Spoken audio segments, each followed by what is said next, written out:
প্ৰথমে মই আলু এটাই জাতিলাও অলপে কাটি লৈছোঁ আৰু মগু দাইল কেইটামান ধুই লৈছোঁ।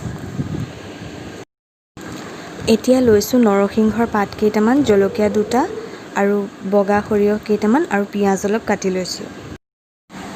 এতিয়া কেৰাহী এখনত তেল গৰম কৰি লৈছোঁ। তেল অলপ সৰহকৈ দিছিলোঁ আৰু ইয়াত এতিয়া মই বগা সৰিয়হ কেইটামান ফুটাই ল'লোঁ। এতিয়া ইয়াত মই নৰসিংহৰ পাতকেইটা দি দিলোঁ আৰু ইয়াৰ পাছতে ইয়াত পিঁয়াজ আৰু জলকীয়া দুটাও দি দিলোঁ। দি পেলাই এইখিনি ভালকৈ এনেকৈ ভাজি ল'ম আৰু ভাজি লৈ পেলাই ইয়াত গুড়ি মছলাখিনি এড কৰিব লাগিব। প্ৰথমে মই ধনিয়া গুড়ি অলপ দি দিছোঁ। এতিয়া জিৰা গুড়ি অলপ দিছোঁ।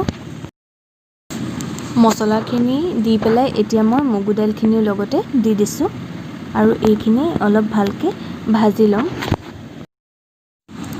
এতিয়া অলপ হালধি দি দিলোঁ জোখমতে। হালধিখিনি দি পেলাই অলপ এনেকৈ লৰাই পেলাই এতিয়া ইয়াত মই চব্জিখিনি দি দিছোঁ, আলু আৰু জাতিলাওখিনি। এইখিনি অলপ সময় ভালকৈ ভাজি ল'ম। মই হাই ফ্লেমতে ভাজি লৈছোঁ যাতে তেল মছলাখিনি চব্জিখিনিত সোমাই যায়।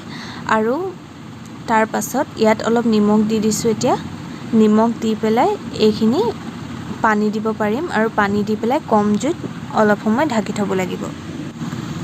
এয়া চাওক, এতিয়া মই ইয়াত পানী দিছোঁ। পানীটো আপোনালোকে আন্দাজত দি ল'ব। পানী অলপ সৰহকৈ দিব লাগে কাৰণ জাতিলাও আৰু আলুখিনিটো সোনকালে সিজি যাব, কিন্তু মগু দাইলখিনি সিজোঁতে অলপ টাইম লাগিব।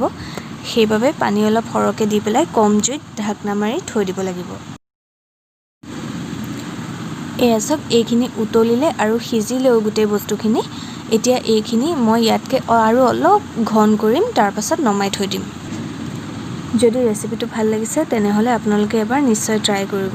আৰু যদি এতিয়ালৈকে মোৰ চেনেলটো ছাবস্ক্ৰাইব কৰা নাই তেনেহ'লে প্লিজ ছাবস্ক্ৰাইব কৰি দিব আৰু কাষতে থকা বেল আইকনটো প্ৰেছ কৰি দিব আৰু অল কৰি দিব।